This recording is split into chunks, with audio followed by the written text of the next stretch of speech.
നല്ലൊരു കോളനിയായിരുന്നു. ചെകുത്താന്മാർ പിടിച്ച് തീർത്തു. ഇതിലെ ഈച്ച പിടിച്ച് തിന്ന് തീർക്കണമെന്ന് എനിക്ക് തോന്നുന്നു. ഇവന്മാരെങ്ങനെയാണ് കൂട്ടിക്കയറാണ് നോക്കുന്നത്. എന്നാ ചെയ്യുക? ഈ ഒരു പെട്ടി മാത്രമല്ല, ഇവിടെ ഇരിക്കുന്ന മുഴുവൻ പെട്ടികളും ഇതുപോലെ തന്നെ. എന്തോ ഒരു ശല്യമാണെന്ന് ചോദിച്ചു കഴിഞ്ഞാൽ ഒരു രക്ഷയില്ല. അടുത്ത പരിസരത്ത് എവിടെയും കൂടുണ്ട്.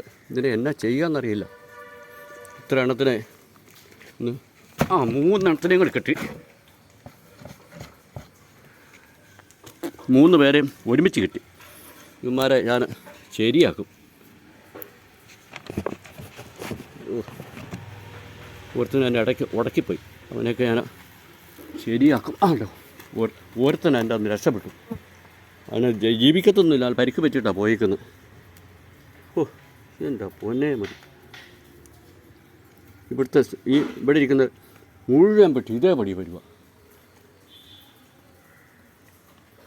എന്തെങ്കിലും ടെക്നിക്ക് കാണിച്ച് വെച്ച് ഇമാരെ പിടിക്കണം. ഇത് അടുത്ത പെട്ടിയാൽ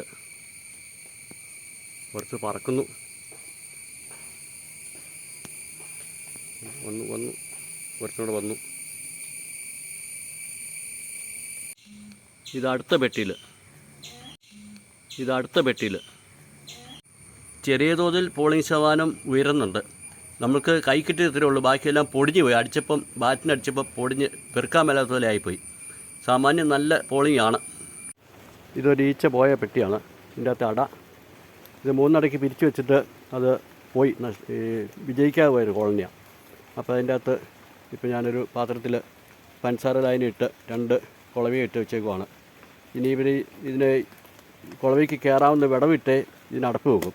അപ്പോൾ അതിൽ കൂടെ കയറി കഴിയുമ്പം ഈ അട മുറിക്കാൻ വേണ്ടി കയറുമ്പം അവർ ഈ പഞ്ചസാരയുടെ മണമടിച്ച് ഈ പെട്ടിയിലോട്ട് ഈ കുപ്പി വന്ന് ചാടിയിട്ട് അവിടെ കിടന്നോളും. മേത്ത് ശകലം ദേഹത്ത് പറ്റിയിട്ടുണ്ടെങ്കിൽ അവിടെ ഇത് പറപ്പിക്കുമ്പോൾ അത് മുഴുവൻ ദേഹത്ത് മുഴുവനായി ആ കുപ്പി തന്നെ അടിഞ്ഞു കൂടിക്കോളും.